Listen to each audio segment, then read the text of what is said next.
اللهم صل وسلم وبارك وفضل على أبو الأرواح روح العالم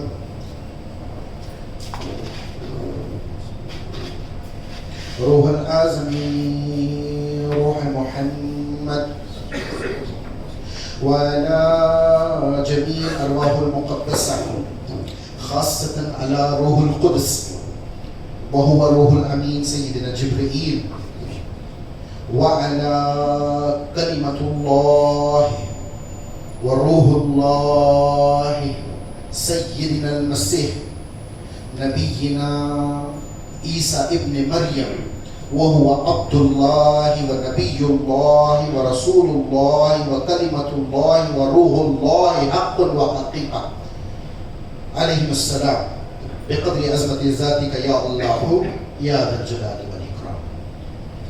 اب ہم ظاہر کی دنیا سے باطن کی دنیا کی طرف آتے ہیں. یہ وہ باتیں ہوں گی جو انسان کو شعور پیدا کرنے والی ہے. سمجھے؟ تو بڑے اطمینان سے بڑے سکون سے پوری توجہ سے ان باتوں کو سماعت کریں. سب سے پہلا میرا سوال آپ سب سے ہے کہ ہم کہاں سے آئے؟ کہاں سے آئے؟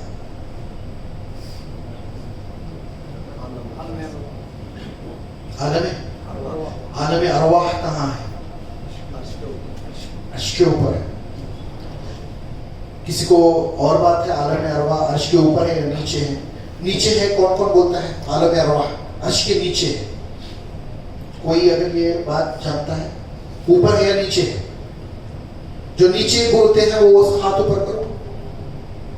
سب مانتے ہیں ماشاءاللہ. یاد ہے آپ کو؟ یاد ہے کہاں سے کب عرش سے ہوتے ہوئے نیچے اترے تھے؟ یاد ہے مجلس سلوک میں؟ وہ تو میں بولا تھا, سن کر آپ بول رہے ہیں. آپ کو یاد ہے کیسے آپ عرش سے نیچے اترے تھے؟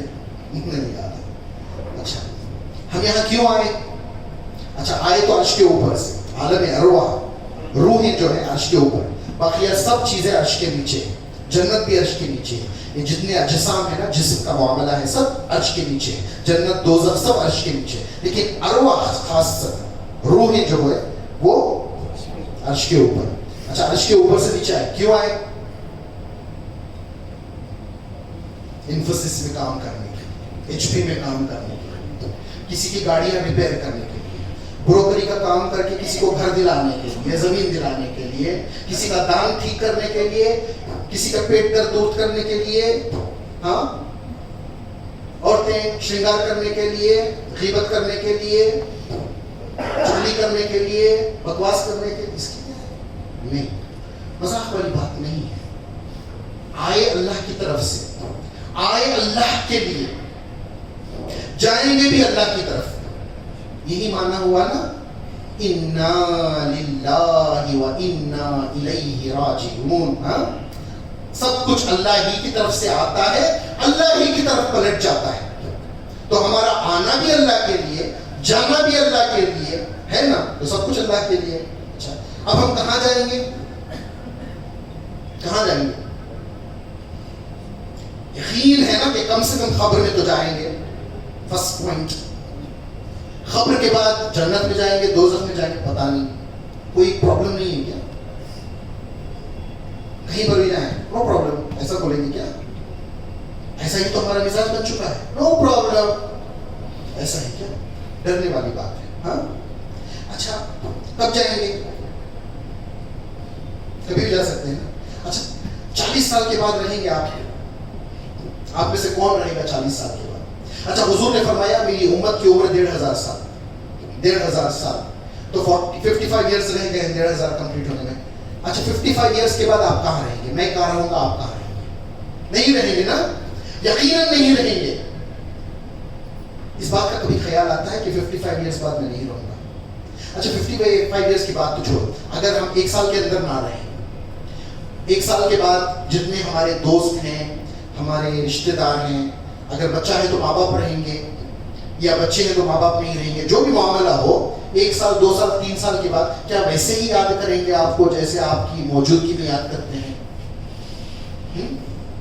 10 سال کے بعد کتنے لوگ ایسے ہیں دادا صاحب پراپرٹی رکھ کر گئے، کئی لوگ پوتے اس پراپرٹی کا مزہ لوٹتے ہیں، دادا یاد بھی نہیں آتی، ایک دن بھی یاد نہیں آتی. جن کی پراپرٹی کو آپ انجوائے کر رہے ہو ان کی مغفرت کی دعا یاد نہیں آتی، ان کے لیے ایصال ثواب کرنا یاد نہیں آتا. سمجھے؟ یہ تو ہر ایک کا معاملہ ہوگا نا. ہاں، پہلے زمانے میں وفادار لوگ زیادہ تھے، بے وفا کم تھے. آج کے زمانے میں بے وفا زیادہ ہے، وفادار کم ہے. تو آپ جس کے لیے ذخیرہ مال جمع کر رہے ہیں، میری فیملی، میرے بچے، میرا یہ، وہ تو آپ کو یاد ہی نہیں رکھیں گے آپ کے جانے کے بعد.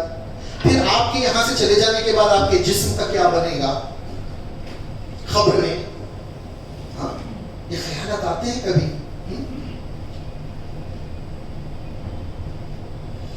کیوں نہیں آتے؟ کیونکہ ہم اس دنیا سے مکمل کٹ چکے ہیں، بالکل کٹ چکے ہیں اس دنیا سے، پوری طرح سے دنیا اور نفس میں غرق ہو چکے ہیں. اور یہ اس وقت تک بیداری نصیب نہیں ہوگی جب تک کہ وہاں سے وہاں کی یاد ہمیں واپس نہ آ جائے، ہے نا.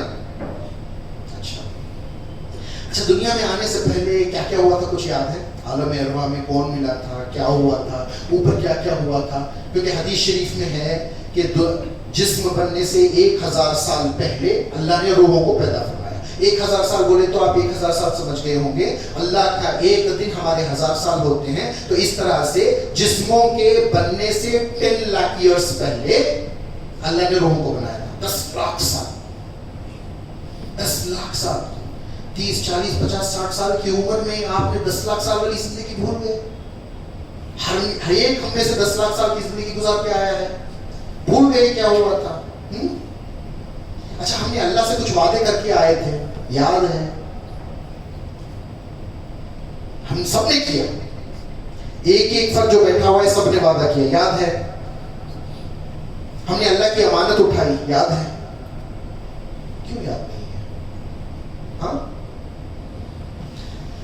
مہدی علیہ السلام کے ساتھ رہنے کے لیے جو ضروریات ہیں وہ میں نے بیان کی ہے نا. اسلام کے لیے جان دینے کا جذبہ، دین کی خدمت، انصاف پسندی، شریعت پر عمل، یہ سب چیزیں بتائی. ویسے ہی عیسیٰ علیہ السلام کے ساتھ رہنے کے لیے کچھ کرائٹیریا ہے. یہ الگ کرائٹیریا ہے. اس کے لیے کرائٹیریا ہے کہ آپ روحانیت کی دنیا کے ماہر ہو. اگر نہیں تو you don't fit the criteria. How can you, آپ کے اندر روحانیت نہیں ہو اور روح اللہ کے ساتھ آپ رہو گے؟ کیسے ہو سکتا ہے؟ بتائیے مجھے. روحانیت کیسے آتی ہے؟ روحانیت آتی ہے ذکر سے، اللہ کے ذکر سے روحانیت آتی ہے. تو ہم ذاکر ہیں نہیں؟ کیا ہمارا قلب ہمارا وقت ذکر کرتا ہے؟ نہیں کرتا ہے. تو پھر ہم روحانیت والے کیسے ہو گئے؟ ٹھیک ہے، اس کے لیے زندہ دل چاہیے، ذکر کرنے کے لیے زندہ دل چاہیے. ہمارے پاس تو دل ہی نہیں ہے. ہاں، تو اسے پہلے تو دل کو لانا ہے، زندہ کرنا ہے، ذکر جاری کرانا ہے، پھر روحانیت میں قدم رکھنا ہے. ٹھیک ہے، کیونکہ تاکہ عیسیٰ علیہ السلام اپنے تمام روحانیت کے ساتھ جب نزول فرمائیں گے تو رہنے کے قابل ہو جائیں. کوشش کرنا ہمارا کام، عطا کرنا اللہ کا کام. اللہ چاہے تو 1 سیکنڈ میں عطا کر سکتا ہے، اس کے فضل پر ہے بات. لیکن کوشش تو کرے نا. تو اس کے لیے ہم یہ مجلس کر رہے ہیں. ٹھیک ہے، ہمیں اگر روحانیت ہماری بڑھانا ہے تو ہمیں روحانیت کے بارے میں معلوم کرنا ہے. ٹھیک ہے. اچھا، روح کے بارے میں کون بتائے گا؟ یہودیوں کو تو اللہ پاک نے نکار دیا، کہا روح کے بارے میں مت پوچھو، تمہیں تھوڑا علم ہے، تم سمجھ ہی نہیں سکتے. تو پھر روح کے بارے میں کون بتائے گا؟ وہ بتائے گا جس کو روح کا علم ہوگا. اور کس کو بتائے گا؟ جس کو اللہ پاک اجازت دے کہ اس کو بتا سکتے ہیں. ہر کسی کو روح کی باتیں نہیں کر سکتے، نہ گمراہ ہو جائیں گے. روح سمجھ میں ہی آنے والی چیز نہیں ہے سب سے پہلے. تو ان باتوں کو سمجھنے کے لیے تھوڑا اگر ہم میموری کو تھوڑا یہ نا اوپر پڑی ہوئی دھول کو تھوڑا یاد کریں، کیا ہوا تھا، کیا ہوا، میں کہاں سے آیا ہوں، میں کیا بول کے رب تبارک و تعالیٰ کی بارگاہ سے آیا تھا. اللہ نے قرآن نازل فرمایا یاد دلانے کے لیے، یہ سب ہوا تھا بول کے. قرآن ایسے ہی نہیں صرف تلاوت کرنے کے لیے نہیں، قرآن میں سب کچھ اللہ تعالیٰ نے بیان فرمایا. تو اب سب سے پہلے ہم لوگ یہاں پر ذکر کریں گے سورہ احزاب کی آیت نمبر 72. یہ قرآن ہے، یہ کسی پیر کی بات، کسی خطیب کی بات نہیں، یہ قرآن ہے. آیت نمبر کون سا سورہ ہے؟ احزاب. اللہ تعالیٰ فرماتا ہے، آیت میں پہلے ترجمہ پڑھ دیتا ہوں آپ کو. ہم نے زمینوں پر، آسمانوں پر، حتیٰ کہ تمام چیزوں پر، پہاڑوں پر، سب چیزوں پر اپنی امانت کو پیش کیا. کیا کہا؟ اپنی امانت کو پیش کیا. تو سب نے اس امانت کے قبول کرنے کو انکار کر دیا. آسمانوں نے، عرش نے، زمین نے، پہاڑوں نے، حتیٰ کہ جملہ مخلوقات نے، سب کی روحیں موجود تھی، سمجھے، سب نے لینے سے منع کر دیا. انسان نے کہا ہم تیری امانت کو اٹھا لیتے ہیں. صرف انسان کی روحوں نے کہا ہم تیری امانت کو اٹھا لیتے ہیں. جب انسانوں نے یہ کہا کہ ہم تیری امانت کو اٹھا لیتے ہیں تو اللہ نے فرمایا انہو کان ظلوما جہولا، بے شک، مطلب ڈاؤٹ ہی نہیں ہے، اللہ فرماتا ہے بے شک یہ ظالم اور جاہل ہے. کیا فرمایا؟ ظالم اور جاہل. کس بات پر؟ اللہ ہی نے امانت پیش کی، سب نے انکار کیا. قرآن جا کے پڑھیے، تھوڑا قرآن سورہ احزاب آیت نمبر 72 اٹھا کر پڑھیے. یہ اللہ تعالیٰ ہمیں کچھ یاد دلا رہا ہے قرآن میں. ظالم اور جاہل اللہ نے کہا ارے تو نے تو ہی پیش کیا تھا، تو نے ہی پیش کیا تھا، ہم نے اٹھا لیا، تو تو ہمیں جو ظالم بول رہا ہے، مجھے بولا ظالم، آپ کو بولا، آپ کو سب کو کہا.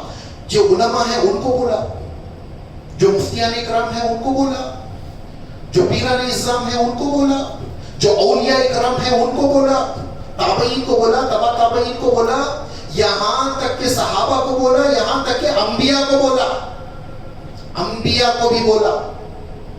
سمجھ میں یہ بات؟ لیکن فرق ہے.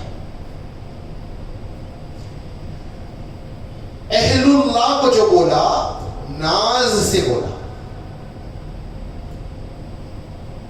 پیار سے بولا، محبت سے بولا. کافر اور منافقین کو جو بولا ذلیل کرنے کے لیے بولا. سمجھ نہیں بات؟ کیا تھی امانت؟ وہ ناز کیسا، ذلت کیسی. سمجھ رہے ہیں؟ سب میرے ساتھ جڑے ہوئے ہیں؟ تھوڑا سمجھ میں آ رہا ہے؟ اللہ نے امانت پیش کی. کیا تھی وہ امانت؟ اللہ کا جمال، اللہ کا حسن. سمجھے؟ جب دوسروں نے دیکھا بولے نا بابا یہ ہم نہیں اٹھا سکتے، کہاں رب کی ذات، اس کا وزن اتنا بڑا، ہم نہیں اٹھا سکتے. انسان فوراً بول دیا میں اٹھا لوں گا. سمجھے؟ انسان کے اندر جذبات ہوتے ہیں، وہ کام کا بھی کمٹمنٹ کر دیتا ہے جو اس کے بس کی بات نہیں ہے نا. ہوتے ہیں میری ایک بیٹی ہے، مان کے چلو میری ایک بیٹی، بہت پیار کرتا ہوں میں میری بیٹی سے، اچھا رشتہ آیا، وہ بولا دیکھو شادی بہت اچھی کرنی ہے، تمہیں اچھی دعوت کرنی ہے. اب وہ دعوت میں 2-3 لاکھ 10 لاکھ روپے کا خرچ ہو جائے گا، میرے پاس 1000 روپے نہیں ہے. اب جذباتی ایسا میں ہاں میں کر دوں گا. اس کے بعد کیا کیا پاپڑ بیلنے پڑتے ہیں، ہوگا نہیں ہوگا کوئی گارنٹی کی بات نہیں، لیکن کمٹمنٹ پہلے. کوئی بھی بات کچھ ہاں میں کر دوں گا. اب ہمیں سے بھی کچھ ایسے لوگ ہیں کرتے تو کچھ نہیں ہے، ہاں میں کر دوں گا، یہ کر دوں گا، وہ کر دوں گا. کمٹمنٹس. سمجھ میں بات؟ اب یہ کمٹمنٹ ہماری ایک دوسرے کی نہیں ہے، اللہ کے ساتھ کمٹمنٹ ہو رہی ہے. سمجھے؟ تو اللہ تبارک و تعالیٰ نے کیا فرمایا؟ انبیاء، اولیاء، عرفاء، عارفین، ان کو کہا ظلومن جہولا، یہ ظالم اور جاہل اس لیے ہیں، یہ میری طرف ظالم اور جاہل نہیں ہے، ان کو معلوم ہے کہ جو یہ کمٹمنٹ کر رہے ہیں واقعیتاً اس کے پورے کرنے میں لگ جائیں گے تو فنا ہو جائیں گے. فنا ہو جائیں گے یعنی فنا فی اللہ ہو جائیں گے، اپنے نفس کو مار دیں گے، اپنی خواہشات کو مار دیں گے، اپنی جان میرے سپرد کر دیں گے. یہ نفس کے لیے ظالم ہے، میرے لیے ظالم نہیں، یہ نفس کے لیے ظالم ہے. سمجھے؟ جاہل نفس کو آرام چاہیے، ان کو جہالت دیکھو، ان کو کیا کیا کرنا پڑے گا. سلوک کی مجلس میں جب آئیں گے، سلوک کی راہ میں جب آئیں گے، احسان کے مراتب طے کریں گے، کتنا غم اٹھانا پڑے گا، کتنا خوف اٹھانا پڑے گا، کون کون سی آزمائش سے گزرنا پڑے گا، اس کا انہیں علم ہی نہیں ہے. ایسے ہی کمٹمنٹ کر دیا، بغیر جانے کمٹمنٹ کر دیا. یہ تو جاہل ہیں. کیسے پیارے جاہل ہے کہ میری محبت میں سب کچھ کرنے کے لیے تیار ہو گئے. یہ اللہ فرما رہا ہے. مسکرائیے اس لیے نہیں کہ وہ میرے اور آپ کے بارے میں نہیں بول رہا ہے، یہ اللہ کے اولیاء، اللہ کے انبیاء، اللہ کے عارفین کے بارے میں. میرے اور بارے میں یہ کہا کہ کمٹمنٹ تو کر دیا ہے، کچھ بھی نہیں کر رہا ہے، وقت پر نماز نہیں پڑھ رہا ہے، شریعت پر عمل نہیں کر رہا ہے، حرام سے بچ نہیں رہا ہے. مجھے کمٹمنٹ کر کے آیا تھا. ظالم دیکھو کیسا ہے، ظلم کتنا کر رہا ہے، میرے وعدے کا بھی اس کو پاس نہیں رہا. ایسا جاہل ہے، اس کو میں نے پہلے ہی بتا دیا تھا کمٹمنٹ اگر نہیں کریں گے تو جہنم میں ڈالوں گا، ذلیل کروں گا. اس کے باوجود بھی نہیں کر رہا ہے. یہ کیسا ظالم اور کیسا جاہل ہے. تو انبیاء، اولیاء، عارفین کا خطاب الگ، کافر مشرک بے عمل کا خطاب الگ. ٹھیک ہے. تو وہ جو اللہ تبارک و تعالیٰ نے اپنا حسن پیش کیا تھا، اس کو لینے کے لیے اللہ نے عقل بنائی. کیا بنائی؟ عقل بنائی. تو حضور فرماتے ہیں سب سے حسین شے جو اللہ پاک نے پیدا کی ہے وہ کیا ہے؟ عقل. کیا؟ عقل. سب سے حسین شے، خوبصورت شے جو پیدا کی ہے اللہ پاک نے وہ عقل ہے. سب سے لطیف شے جو اللہ پاک نے پیدا کی ہے وہ قلب ہے. سمجھ میں آ رہی ہے بات؟ ان باتوں کو یاد رکھیے. ان حدیثوں کا کوئی سروکار نہیں، کسی کو لینا دینا ہی نہیں ہے. ہم تو جھگڑوں میں پڑے ہوئے ہیں ایک دوسرے کو کافر مشرک بدعتی بولنے میں. اپنے لیے تو کچھ نہیں سوچنا کرنا ہے. ہاں، تو اللہ پاک نے کیا فرمایا؟ عقل کو بنایا. اور عقل کس کو دی؟ انسان کو دی. عقل کا تھوڑا نور فرشتوں کو دیا. ٹھیک ہے. اس کے علاوہ جانوروں کو سب عقل اللہ پاک نے نہیں دی. تو عقل کے ذریعے اٹھا لیا اللہ نے، عقل دے دی اور حسن کے تجلیات اندر ضبط کر دیے. ٹھیک ہے. اب کمٹمنٹ ہو چکا، کمٹمنٹ ہو چکا. اس کے بعد کیا ہوا؟ اس کے بعد آدم علیہ السلام کو پیدا کیا. اب آیت ہے سورہ اعراف، آیت نمبر 172. یہ اٹھا کر پڑھیے قرآن کا بھی. سورہ اعراف پہلی کون سی تھی؟ احزاب. یہ سورہ اعراف آیت نمبر 172. کمٹمنٹ کس نے کیا تھا؟ انسانوں نے. ٹھیک ہے. تو کیا کیا پتہ ہے؟ جب آدم کو بنایا، آدم علیہ السلام کی پوچھ سے قیامت تک آنے والے پورے انسان کی روحوں کو جمع کر دیا. پورے انسانوں کی روحوں کو جمع کر دیا. پوچھا رب تبارک و تعالیٰ نے، الستُ بربکم، کیا میں تمہارا رب نہیں؟ ایک ہی آواز میں سب نے کہا بلا. یعنی قرآن کی آیت الستُ بربکم قالوا بلا، ایسی آیت آتی ہے کہ کیا میں تمہارا رب نہیں؟ سب نے کہا کیوں نہیں. سمجھے؟ تھوڑی باریکیوں میں جائیں، ڈیٹیلنگ میں جائیں. کیا رب کہتے کس کو ہے؟ پالنے والے کو. پل کیسے جاتے ہیں؟ کیا ضرورت ہے پلنے کے لیے؟ ارے بتائیے، پلنے کے لیے کیا ضرورت ہے؟ اگر آپ کے ماں باپ آپ کو پال رہے ہیں تو کیا کرتے ہیں؟ آپ کو کھانا دیتے ہیں، کپڑا دیتے ہیں، یہی نا.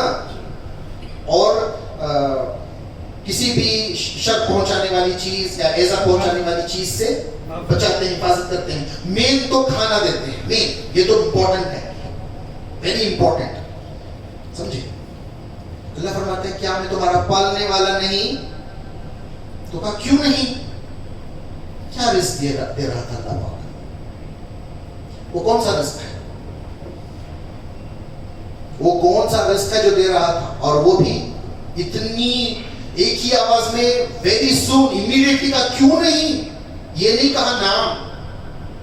کیا میں تمہارا رب نہیں؟ نام. ہاں ہاں بولنا اور ہے. بولے کیوں نہیں؟ یہ بولنا اور ہے. آپ مجھے کچھ بولیں گے، کیا میں نے آپ پر احسان نہیں کیا؟ بولے ہاں. ایسے میں جواب دے دوں تو کیا بنا؟ کیا میں نے تمہیں احسان نہیں، تم پر احسان نہیں کیا؟ کیوں نہیں کیا؟ کیا نا، اتنی سے شدت سے بولنا. قالوا بلا، کیوں نہیں کیا؟ وہ بھی کھلانا پلانا دنیا کا چھوڑو، 10 لاکھ سال کھلا رہا تھا نا. کیا کھلا رہا تھا بھائی؟ کہ بولے روح کی غذا کا پتہ چلا. روح کی غذا اللہ کی تجلیات کو تکنا، اس کی تعریف بیان کرتے رہنا، اس کے جمال کو دیکھنا، اس کی حمد و ثنا بیان کرتے رہنا. روحوں کا اس کے علاوہ کوئی کام ہے ہی نہیں کہ صرف اللہ کی تسبیح بیان کرنا، اللہ کا ذکر بیان کرنا، اللہ کی توصیف، اللہ تبارک و تعالیٰ کی تکبیر. روحوں کے اس کے سوا کوئی کام ہی نہیں ہے. تو یہ روحوں کی غذا کیا بنی؟ اللہ کا ذکر. روحوں کا مقصد کیا بنا؟ اللہ کا دیدار. اسی کے لیے پیدا ہوئے، اسی کمٹمنٹ کے تحت نیچے آئے، اسی کی امید میں واپس جائیں گے. یہی ہمارا ایکچوئل رول ہے، اسی وجہ سے ہمارا وجود ہے. لیکن ہم سب بھول گئے. نہ ہم اللہ کی حمد و ثنا بیان کر رہے ہیں، نہ اللہ کے دیدار کی تڑپ ہمارے اندر موجود ہے، اللہ کی ملاقات کا شوق ہمارے اندر موجود نہیں ہے. حضور نے فرمایا جو بندہ اللہ کے ملنے کا منتظر رہتا ہے، اللہ اس بندے سے ملنے کا منتظر رہتا ہے. یہ حضور نے فرمایا. بتائیے کہاں غفلت میں گزار رہے ہیں ہم لوگ. تو پھر کیا ہوا؟ پہلے تو سب کے سامنے خطاب تھا، سب کو بلا کر کون اٹھائے گا میری امانت کو؟ تو انسان نے کہا ہے. اب جب انسان نے اٹھا لیا، کہہ دیا جاہل اور ظالم ہے، پھر روحوں کو جمع کیا. کیا میں تمہارا رب نہیں؟ بولا ہاں. تو نے وعدہ کیا تھا میری امانت کو اٹھانے کا. بولے ہاں. اب جاؤ دنیا میں جاؤ، اب دنیا میں جاؤ، کمٹمنٹ اپنا برقرار رکھ کے دکھاؤ. اور تمہاری آزمائش کے لیے میں تم پر 3 شکاری بھیجوں گا. ایک نفس تمہارا شکاری ہے، دوسرا شیطان تمہارا شکاری ہے، تیسری دنیا تمہاری شکاری ہے. یہ 3 چیزیں آزمائش کے طور پر تمہارے سامنے رکھوں گا. ان تینوں سے بچ کر تم اپنے آپ کو پاک صاف رکھ کر واپس آ کر دکھاؤ. نفس کی بات نہیں ماننا، شیطان کی بات نہیں ماننا، دنیا میں غرق نہیں ہونا. کمٹمنٹ تمہارا میرے حسن و جمال کا ہے، میری عبادت، میرے ذکر، میری یاد کا ہے. ٹھیک ہے؟ تم یہ وعدہ کر کر آئے. اب بھیج تو دیا، پاک بھیجا ہوں. ایک گناہ، ایک ذرہ برابر اندھیرا تمہارے اندر نہیں ہے. پاک بھیجا ہوں دنیا میں. اب خلق کو جس طرح سے میں نے بھیجا ہے ویسے ہی واپس لانا ہے. روح کو جیسے پاک میں نے اتارا ہے، اس روح کو ویسے ہی واپس لوٹانا ہے. تم اس روح کے اوپر میل نہیں جما سکتے. روح میری امانت ہے تمہارے اندر، روح میری امانت ہے تمہارے اندر. اس کو گندا کر کر میرے دربار میں نہ لے کر آنا. سمجھ میں آ رہی ہے بات؟ کتنا بڑا کمٹمنٹ ہے. کہیں خیال ہے تھوڑا بہت؟ جھوٹ بولنے سے روح کو پریشانی ہوتی ہے، برے اعمال کرنے سے روح میلی ہوتی ہے، برے لوگوں سے ملنے سے روح میلی ہوتی ہے، اللہ کا ذکر حمد و ثنا چھوڑنے سے روح بھوکی رہتی ہے. جس رب نے ایک دن بھی روح کی غذا بند نہیں کی، دنیا میں آ کر ہم نے اس روح کی غذا بند کر دی. اب ہمیں بھوک بھی نہیں لگتی. بھوک نہیں لگنا بیماری کی علامت ہے. جب جسم کو بھوک نہ لگے، یہ کوئی بیماری کی وجہ سے ہوتا ہے تو ڈاکٹر سے علاج کروایا جاتا ہے. کھانے کے بغیر کوئی انسان نہیں رہ سکتا. تو روح اپنی غذا کے بغیر کیسا رہ سکتی ہے؟ تو اس کا مطلب ہم نے اپنی روحوں کو اس قدر نڈھال کر دیا، اس قدر بیمار کر دیا کہ وہ غذا بھی نہیں مانگ رہی ہے. اس کے علاج کے بارے میں نہیں سوچتے. اس کا واحد علاج ذکر الہی میں ہے، اس کا واحد علاج اللہ کی یاد میں ہے. اس کے سوا اس کا کوئی علاج نہیں ہے. کوئی علاج روح کا ہے ہی نہیں. روح کو سنوارنا چاہتے ہو، روح کو بلند کرنا چاہتے ہو، پاک کرنا چاہتے ہو، اس کے لیے صرف اور صرف اور صرف اللہ کی تسبیح، اللہ کا ذکر ہے، اللہ کی یاد ہے 24 گھنٹے.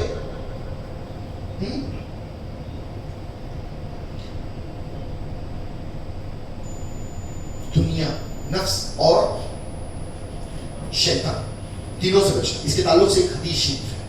اللہ تبارک و تعالیٰ نے جنت بنائی، پھر دوزخ بنائی. اور جبریل امین سے فرمایا اے جبریل ذرا دیکھو جنت اور دوزخ میں نے بنائی ہے، دیکھ کر آؤ۔ جبریل امین نے جنت دوزخ دیکھ کر آئے، بولی کیسا لگا؟ بولی یا اللہ مجھے یقین ہے تو نے جنت اتنی پیاری بنائی ہے کہ ہر کوئی ایڑی چوٹی کا زور لگا دے گا اس میں آنے کے لیے، اور جہنم اتنی بری ہے کہ سوچے گا بھی نہیں اس کے بارے میں جانے کے لیے، تو اپنے اعمال ایسے کرے گا جو جنت کا مستحق ہو اور دوزخ سے بچنے والا ہو۔ تو کہا ٹھیک ہے۔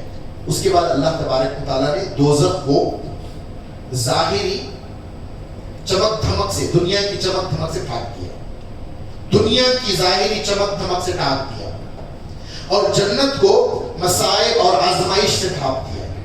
اب بولا جبریل جا کر دیکھ کر آؤ جنت دوزخ کو۔ دیکھ کر آئے، چہرہ اترا ہوا تھا۔ فرمایا یا اللہ مجھے نہیں لگتا، اتنی آزمائشیں اور اتنے مصائب ہیں، مجھے نہیں لگتا کہ ایک بھی بندہ جنت میں جا سکتا ہے، اور دوزخ کو تو نے ایسا چمکدار بنا دیا ہے باہر سے، یعنی دنیا کی چمک دھمک اس کو ایسے لپیٹ دی ہے، مجھے لگتا ہے کہ ہر انسان اس گڑھے میں آ کر گر جائے گا۔ تو جنت میں جانے کا راستہ آسان نہیں، دوزخ میں گرنے کا راستہ آسان۔ تو جس کو ہم اپنا کر بیٹھے وہ دوزخ کا راستہ ہے، دنیا کی چمک، دنیا کی دھمک، دنیا کے پیچھے، دنیا کو بڑا، آخرت کی بالکل پرواہ نہیں۔ اب آخرت کو پکڑنا پڑے گا تو بہت ساری چیزوں کو چھوڑنا پڑے گا۔ سب سے پہلے آپ کو جھوٹ بولنا چھوڑنا پڑے گا، فرسٹ پوائنٹ۔ جھوٹ بولیں گے تو کتنے ایسے بزنس مین ہیں جن کا بزنس نہیں چلے گا، تو بزنس نہیں چلے گا تو پیسے نہیں آئیں گے، پیسے نہیں آئیں گے تو مشکلات کا سامنا ہے۔ اللہ نے جنت کو مشکلوں میں ڈھانپ دیا ہے، اگر آپ ان مشکلات کا سامنا کر کر بھی جرأت رکھ کر سچ بولنے کی ہمت رکھتے ہیں تو جنت میں جائیں گے، نہیں پھسل جائیں گے تو دوزخ میں چلے جائیں گے۔ اس طرح سے تمام اعمال کا معاملہ ہے، ٹھیک ہے؟ تو اب ہمیں کرنا کیا ہے؟ برش اپ کرنا ہے، روز بیٹھ کر کوشش کرنا ہے کہ اللہ کو ہم نے کیا وعدہ کیا تھا، وہ منظر کیسا تھا، یاد کرنا ہے۔ یاد کرتے کرتے کرتے کرتے کرتے یادداشت واپس آ جاتی ہے۔ ایسا نہیں ہو سکتا کہ آپ کوشش کرو یادداشت واپس نہیں آئے۔ 3 طرح کے لوگ ہیں، قرآن سب پڑھتے ہیں، کسی کو کچھ سمجھ میں نہیں آتا سوائے اللہ والوں کے۔ ہاں، سورہ واقعہ پڑھا ہے، سورہ واقعہ پڑھا ہے، 3 طبقات کا ذکر ہے سورہ واقعہ میں، 3 ٹائپ کے لوگوں کا ذکر ہے۔ کون ہے وہ 3 ٹائپ لوگ؟ یہ سابقون، سبقت لے جانے والے ہے نا، سابقون کا ذکر ہے، اہل یمین کا ذکر ہے، اہل شمال کا ذکر ہے۔ سابقون کے بارے میں سابقون کا کیا کہنا، وہ تو سابقون ہے، اتنا ہی فرما دیا۔ کیا سابقون تو سابقون ہے، سبقت لے جانے والے تو سبقت لے جانے والے ہیں، مطلب تعریف اتنی کہ بیان نہیں کی۔ اہل شمال نعمتیں پانے والے، برکتیں پانے والے، اللہ کے انعامات پانے والے۔ اہل شمال کیسے ہیں؟ مطلب بالکل حقارت سے، ذلت سے، کیسے ہیں اہل شمال؟ یعنی دوزخ 3 ٹائپ کے لوگ ہیں۔ یہ تینوں ارواحیں موجود تھی جب الستو بربکم کہا تھا، ٹھیک ہے؟ سابقون وہ ہیں دنیا میں آنے کے بعد وہ آواز کو بھی نہیں بھولے، اس آواز کو نہیں بھولے۔ مالک بن دینار رضی اللہ تعالیٰ عنہ سے پوچھا گیا کیا آپ کو وہ جب اللہ پاک نے کہا تھا الستو بربکم وہ یاد ہے؟ ارے یاد ہے، آج بھی میرے کان میں وہ آواز ایسی ہے جیسے کل ہی کہا تھا۔ سمجھے؟ دوسرے بزرگوں سے پوچھا گیا تو کہا اس وقت کی بات بول رہے، تم کیا بول رہے ہو؟ اس وقت کی بات یاد ہے؟ اس وقت ہمارے لیے کوئی وقت نہیں ہے، ہمارا جینا مرنا صرف اس آواز میں ہے۔ ہم آج تک بھی اس کی آواز میں جی رہے ہیں، ہمیں صرف ایک ہی بات یاد ہے، کیا میں تمہارا رب نہیں؟ کیوں نہیں؟ کیا میں تمہارا رب نہیں؟ کیوں نہیں؟ ہمیں بس اتنا ہی یاد ہے۔ یہ کون سی جماعت ہے؟ یہ عارفین کی جماعت ہے، عرفاء کی جماعت ہے۔ اور دوسرے جو بھول گئے اہل یمین میں ہوں گے یا اہل شمال میں ہوں گے، اہل یمین کو یاد نہیں رہا۔ اب ہمیں کوشش کر کے اس کو یاد واپس لانا ہے، کیونکہ روح میں سب علم موجود ہے، اس کو برش اپ کر کے واپس لانا ہے۔ جب تک نفسانیت، شیطانیت، دنیا داری اس کے اوپر کور ہو جائے گی، روح کام نہیں کرے گی۔ جب آپ نفسانیت سے بری ہوگے، شیطانیت سے دور جاؤ گے، دنیا سے دور ہوگے، تو برش اپ کر کے روح اجاگر ہو جائے گی. جب روح اجاگر ہو جائے گی تو مالے اعلیٰ کی ہر بات یاد آنا شروع ہو جائے گی. جب وہ یاد آ جائے گی، آپ کو علماء کی ضرورت نہیں کہ یہ حرام سے بچو، یہ گناہ سے بچو. آپ خود ایسے ہو جائیں گے کہ آپ کو نیکیوں سے پیار، گناہ سے نفرت ہو جائے گی. سمجھے؟ تو یہ کرنا ہے نا، ہمیں کرنا تو ہے ہی. اب عقل بہت امپورٹنٹ چیز ہے، اس کے بارے میں بھی تھوڑی باتیں بتا دوں. سب لوگ کہتے ہیں میں عقل والا ہوں. عقل کے بارے میں تھوڑا سمجھیے. ایک چیز ہے دماغ. دماغ ہر شے میں موجود ہے. چرند، پرند، درند، انسان، جنات، فرشتے، سب میں دماغ موجود ہے. ٹھیک ہے. عقل اللہ پاک نے صرف فرشتوں اور انسانوں کو عطا فرمائی. سمجھ نہیں رہا. اور نفس اللہ پاک نے صرف انسانوں کو اور جانوروں کو، حیوانات کو عطا فرمایا. چرند، پرند، درند، انسان، جنات، ان سب میں نفس موجود ہے. فرشتوں میں نفس موجود نہیں ہے. سمجھے؟ فرشتوں میں عقل موجود ہے، انسانوں میں عقل موجود ہے، جانوروں میں عقل موجود. دماغ ہے، عقل الگ شے ہے، دماغ الگ چیز ہے. دماغ ایک، جیسے آپ یہ سمجھے ایک مشین کی طرح ہے جو آپ کا کام کیٹر کرتا ہے، کیسے کرنا ہے، کیا کرنا ہے. دماغ ہے. اب دماغ کو ایک اس کی ضرورت ہے، آرڈر کی ضرورت ہے کام کرنے کے لیے. وہ آرڈر جو ہے یا تو وہ نفس سے لیتا ہے یا تو وہ عقل سے لیتا ہے. سمجھے؟ تو جو آرڈر وہ پاتا ہے وہ کام کرتا ہے. سمجھے؟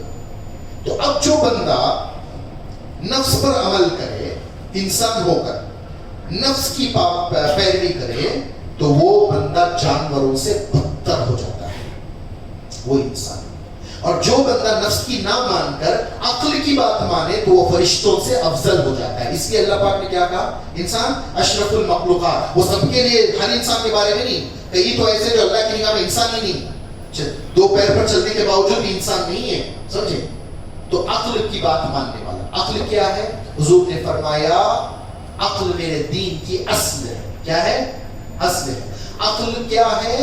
عقل ایک شے ہے. اللہ پاک نے اس وقت جب امانت اتاری تھی وہ آلریڈی رکھ دی ہے میں نے، اور فرمایا میں نے یہ اس لیے کیا ہے، میں نبیوں کو نہ بھیجتا، اگر نبیوں کو نہ بھیجتا تب بھی تم یہ نہیں کہہ سکتے تھے کہ ہمیں تیرے بارے میں معلوم نہیں. نیک اعمال پر جنت، برے اعمال پر دوزخ پر بھیج سکتا ہوں میں، کیونکہ میں پہلے ہی بتا دیا تھا. ایک چیز میں نے تمہارے اندر رکھی ہے جو تمہیں روکتی ہے اندر سے. کوئی بھی گناہ کرتے وقت جب پہلے آپ گناہ کرنے لگتے ہیں تو ایک دل میں ایک بات پیدا ہوتی ہے، ڈر، کروں نہ کروں، کروں نہ کروں. یہ کون سی چیز ہے جو آپ کو برے کام سے روک رہی ہے؟ یہ وہی امانت ہے جو آپ کو روک رہی ہے، اچھے کام کو بلاتی ہے.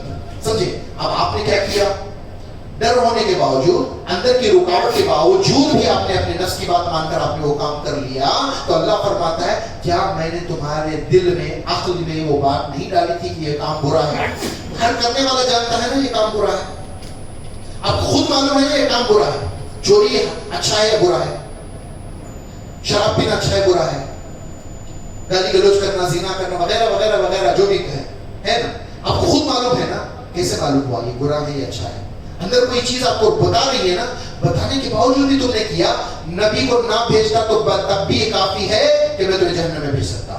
ٹھیک ہے، لیکن تم پر تو میں نے احسان کیا کہ نبیوں کو بھیجا، اپنے قرآن کو نازل کیا کہ وہ باتیں جو بھول گئے ہو یاد آ جائے. قرآن کو تمہیں پڑھنا اس لیے تھا کہ بھولی ہوئی باتیں یاد آ جائے. قرآن کو آپ کو اس لیے نہیں پڑھنا تھا کہ اسے گمراہی نکال کر ایک دوسرے کو کافر اور مشرک کہیں، ایک دوسرے کو گمراہ کہیں، اپنی مفاد کا معاملہ لے لیں، ہر بات کو چھپا دیں، اصل کی طرف نہ جائیں. اس لیے تو قرآن نازل نہیں ہوا. ہماری ہدایت کے لیے، ہماری سلامتی کے لیے، ہماری شفا کے لیے نازل ہوا قرآن. مومنوں کے لیے قرآن شفا ہے، انسانوں کے لیے قرآن ہدایت ہے. قرآن میں عرفا کے لیے نور ہے.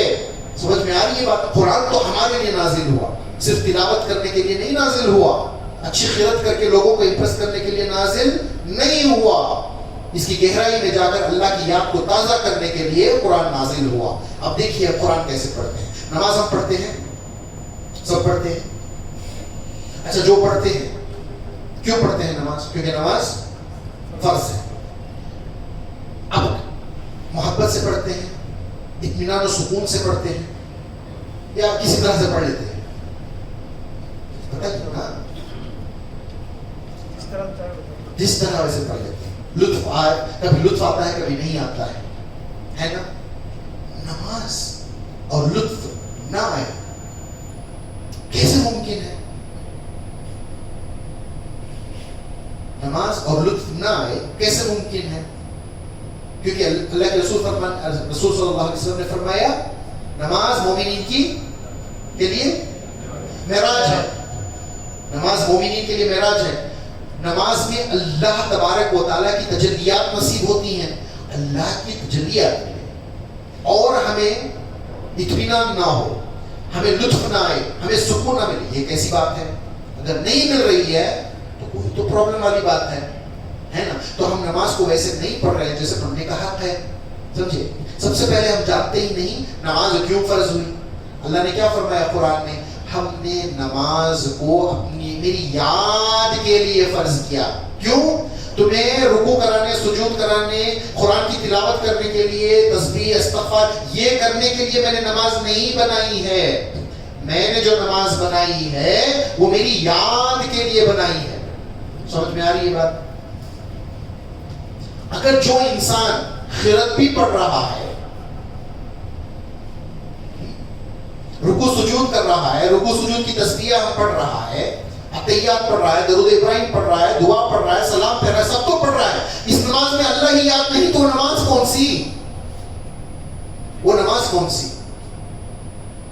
وہ امانت کو یاد کرنے کے لیے, وہ وقت کو یاد کرنے کے لیے 5 دفعہ اللہ تعالیٰ نے نماز فرض اس لیے کی کہ دنیا میں رہو گے تو بھول جاؤ گے. وقتاً فوقتاً نماز فرض کر دیا, وہ بات تمہیں یاد رہے. ہم پر اللہ نے نماز فرض کر کے ہم پر احسان کیا. اگر فرض نہ کرتا نماز تو ہم تو پڑھتے ہی نہیں. نماز فرض کر دی, ڈر سنا دیا بچوں کو, جس طرح سے ڈر سنا یہ نہیں کرو گے تو جہنم میں ڈالوں گا, وہ کروں گا. ڈر سنانا مقصد نہیں ہے, نماز پڑھانا مقصد نہیں ہے.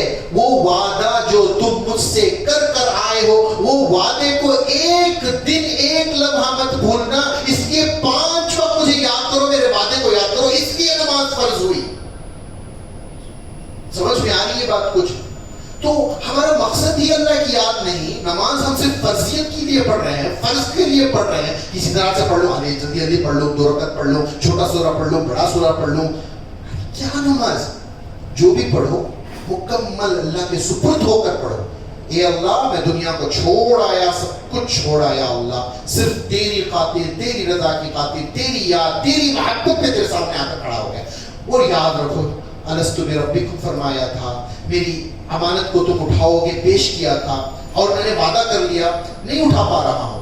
بے شک تو نے جو میرے بارے میں کہا میں ظالم ہوں, جاہل ہوں, بے شک تو نے سچ فرمایا اللہ, کمٹمنٹ تو کر آ گیا, میں کر نہیں پا رہا ہوں, اس لیے نماز پڑھ رہے ہیں. اور اللہ کہتا ہے مجھ سے مانگو میں مدد کرتا ہوں. عبادت یہی تو وہ بات ہے, ایاک نعبد و ایاک نستعین. عبادت میں تیری کرنے کھڑا ہو گیا ہوں, عبادت کا حق ادا نہیں کر پا رہا ہوں, لہٰذا اس عبادت کو ادا کرنے کے لیے میں تیری مدد طلب کر رہا ہوں.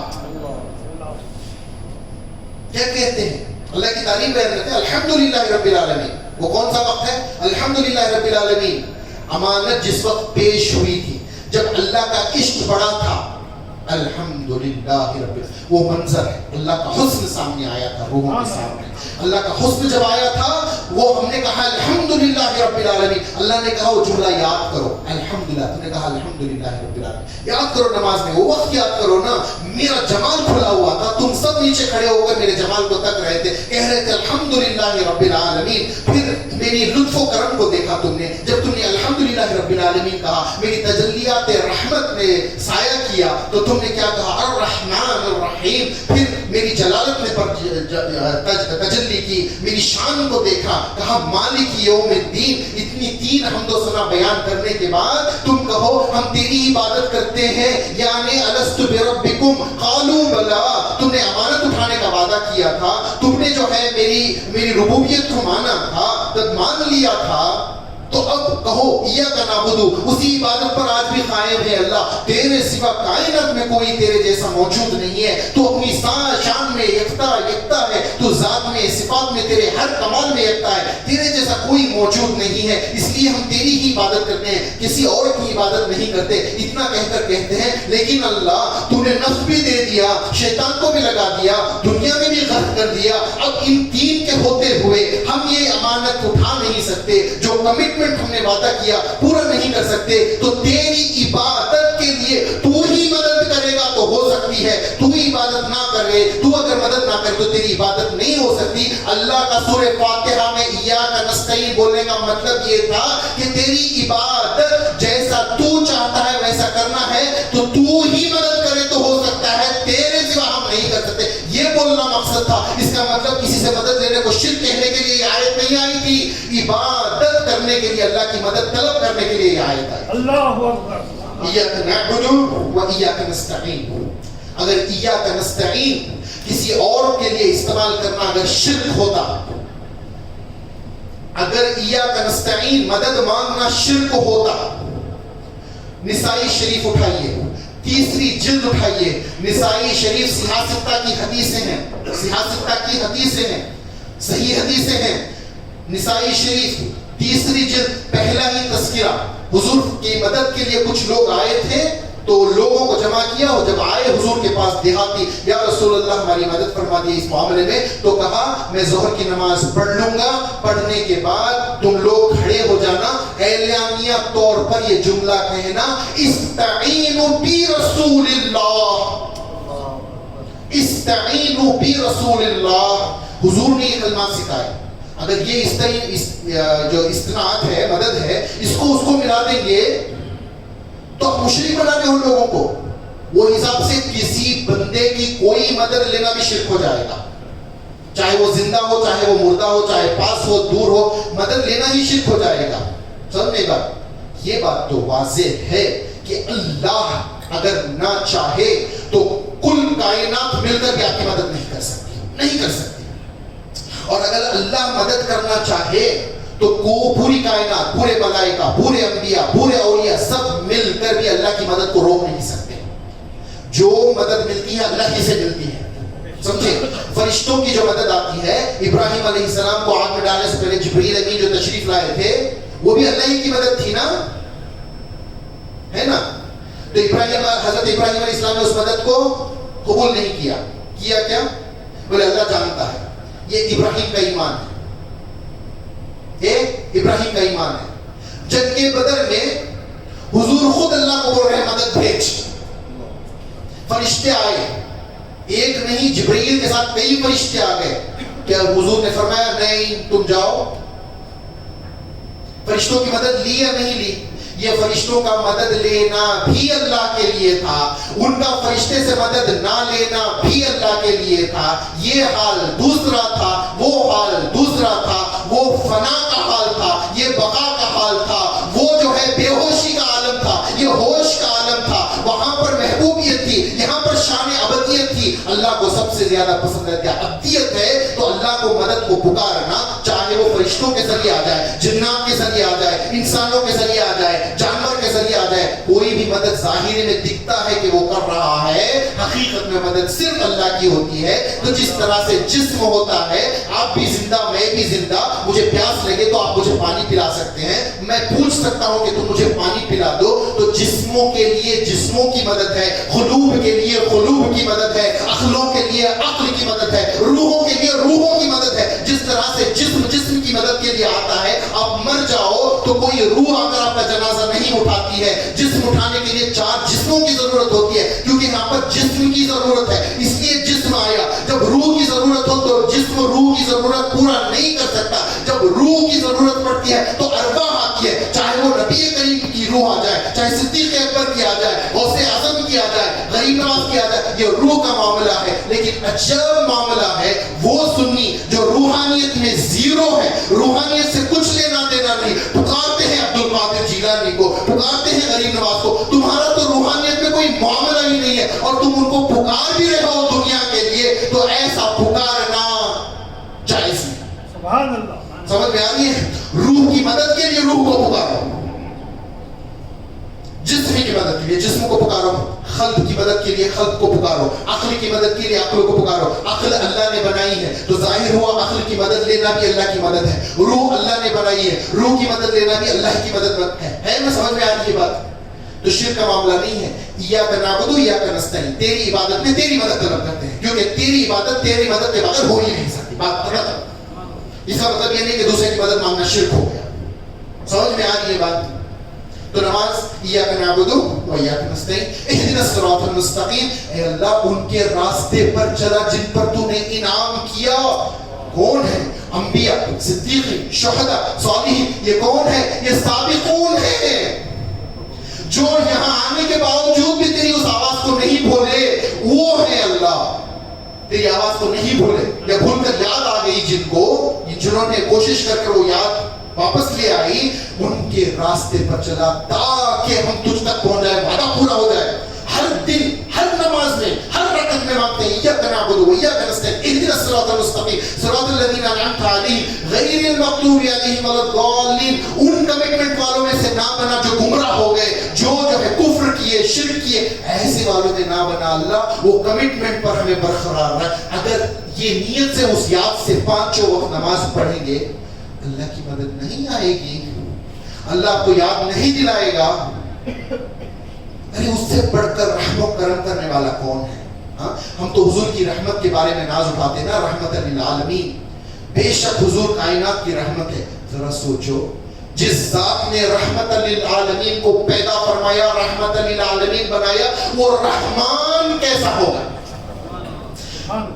فرماتے ہیں رحمت للعالمین کی صفت پر حضور کی تجلی, حضور کی صفت رحمت للعالمین پر اللہ نے تجلی فرما کر کہا, اے محبوب آپ کو ہم نے رحمت للعالمین بنایا, تمام 18,000 عالموں کے لیے آپ کو رحمت بنایا. لیکن محبوب میں رحمان ایسا ہوں, آپ کی کل رحمت جیسی ہے اس سے 1000 گنا رحمت میری ذات کے اندر موجود ہے. ایسے رحیم و کریم پروردگار کی رحمت اندازہ لگا سکتے ہیں آپ, جس نے حضور کو رحمت بنایا ہمارے لیے, تو ہم پر کتنا شفیق, کتنا کریم, کتنا رحیم پروردگار ہے. اور ہم ہیں کہ اس کو بھولے بیٹھے ہیں. اب بھی وقت نہیں آیا ہمیں اس کو یاد کرنے کا, جبکہ انٹائمز چل رہے ہیں. ہاں, تو کیا کرنا ہے؟ تو اللہ کی یاد کیسے؟ ذکر سے, اس کی ذکر سے. اب حدیث سنیں, اسی کے کنیکشن حضور فرماتے ہیں, بڑی پیاری حدیث, حدیث قدسی. اللہ حضور فرماتے ہیں, جو پہلے قرآن کی آیت, اللہ تعالیٰ فرماتا ہے جو میری راہ میں جد و جہد کرتے ہیں انہیں میں اپنی راہ بتا ہی دیتا ہوں. قرآن ہے, یعنی قرآن میں لفظ ایسے ہے, جو میری راہ میں جہاد کرتے ہیں ان کو میں اپنا راستہ بتا ہی دیتا ہوں. یہ جہاد کا معنی جو کافروں کے ساتھ جنگ لڑتے ہیں, کس کے ساتھ جنگ لڑ کر کس کو کون سا راستہ ملا بتائیے. تھوڑا قرآن کا ایسا ترجمہ کرتے ہیں آپ, یہ کس جہاد کی بات کر رہا ہے اللہ؟ کافروں کے ساتھ لڑنے کے بارے میں نہیں. جب تم یہ وعدے کے تعلق سے, یہ کمٹمنٹ کے تعلق سے تم جد و جہد کرتے ہو کہ وہ راہ پالو, تو میں تمہیں اپنی راہ بتا دیتا ہوں. اب یہاں سے حدیث شروع ہوتی ہے. حضور فرماتے ہیں جو یہ راہ پا لیتا ہے وہ راہ چلتا ہے. جب وہ راہ چلتا ہے تو اللہ کی قربت پاتا ہے. جب قربت پاتا ہے تو اسے محبت کر بیٹھتا ہے. جب اللہ کی قربت پاتا ہے تو کیا کرتا ہے؟ اللہ تعالیٰ فرماتا ہے جب میری راہ پر وہ چلتا ہے تو میرے قریب ہوتا ہے. جب میرے قریب ہوتا ہے تو وہ مجھے پاتا ہے. جب وہ مجھے پاتا ہے تو میرے عشق و محبت میں گرفتار ہو جاتا ہے. جب وہ میرے عشق و محبت میں گرفتار ہو جاتا ہے تو میں اسے قتل کر دیتا ہوں. جب میں اسے قتل کر دیتا ہوں تو اسے میری دیدار نصیب ہو جاتی ہے. جب وہ مجھے میری دیدار نصیب ہو جاتی ہے تو میں اس کا ہو جاتا ہوں. سبحان اللہ. سمجھے؟ تو یہ وعدہ سابقوں کو معلوم تھا کہ ایونچولی قتل ہونا ہے, ایونچولی قتل ہونا ہے، اس کی محبت میں گرفتار ہو کر قتل ہونا ہے، لیکن اٹھا دیا. بولے یہ کیسا جذباتی ہے، میری خاطر اتنی بڑی قربانی دینے کے لیے تیار ہو گیا. یہ کیسا جذباتی ہے، کیسا جاہل اور ظالم ہے. یہ پیار سے بولا، عزت بڑھانے کے لیے بولا، شان بیان کرنے کے لیے بولا، سابقون کے لیے. سمجھ میں آ رہی ہے بات؟ تو اب راستہ جو میری راہ کے لیے جدوجہد کرتا ہے وہ میری راہ پاتا ہے. اب بتائیے کون سی ہے راہ؟ یہاں سے مکہ جانے کی راہ ہے، یہاں سے مدینہ جانے کی راہ ہے، کون سی راہ ہے ذرا بتائیے نا. اللہ کسی راہ کے بارے میں بول رہا ہے. کہاں سے ملے گی وہ راہ؟ بھائی وہ راہ باہر کی نہیں ہے، وہ راہ اندر کی ہے. باہر کہیں نہیں ملے گی، وہ راہ اندر ہی ہے. اسی لیے اللہ فرماتا ہے ان قریب، قرآن کی آیت ہے، یہ حدیث نہیں کہ آپ ضعیف حدیث بول کر نکل لو. قرآن کی آیت ہے ان قریب ہم تمہیں تمہاری اندر اپنی نشانی بتا دیں گے. کیا بولا؟ ان قریب تمہارے اندر ہم اپنی نشانی بتا دیں گے. تو اللہ کی نشانی کہاں چھپی ہے؟ خود کے اندر.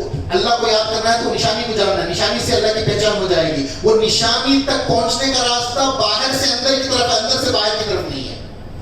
تو اس کا واحد راستہ ذکر اللہ. کیا ہے؟ ذکر اللہ ہے. ٹھیک ہے. اب اللہ کے ذکر کے تعلق سے کیا وقت ہو رہا ہے؟ ہاں تو ہم یہ سیشن بعد میں کر لیں ذکر کا، تھوڑا پھیلے گا. میں نہیں چاہتا لنچ کو ہم نے 2 o'clock کو بول دیا ہے، تو ذکر کا سیشن ہم، کیونکہ ذکر کا مدعا ہے تو میں الگ سے شروع کریں. ٹھیک ہے نا؟ ٹھیک. اللہ تعالیٰ توفیق دے کے ہمیں سمجھ آئے، عمل کی توفیق عطا فرمائے. وقت ضائع مت کریں. 1 گھنٹے کا ٹائم ہے ظہر کی نماز پڑھنے کے لیے، اور کھانا